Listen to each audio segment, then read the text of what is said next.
إن الذين يكتمون ما أنزل الله من الكتاب ويشترون به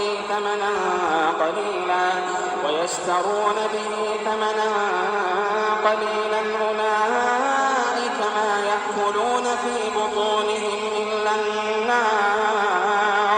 أولئك ما يأكلون في بطونهم إلا النار ولا يكلمهم الله يوم القيامة ولا يزكيهم ولهم عذاب أليم أولئك الذين اشتروا الضلالة بالهدى والعذاب بالمغفرة فما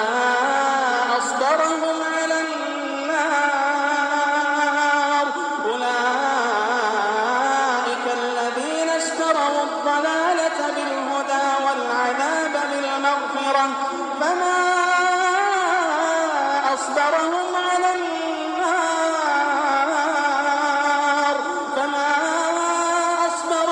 على النار ذلك بأن الله نزل الكتاب بالحق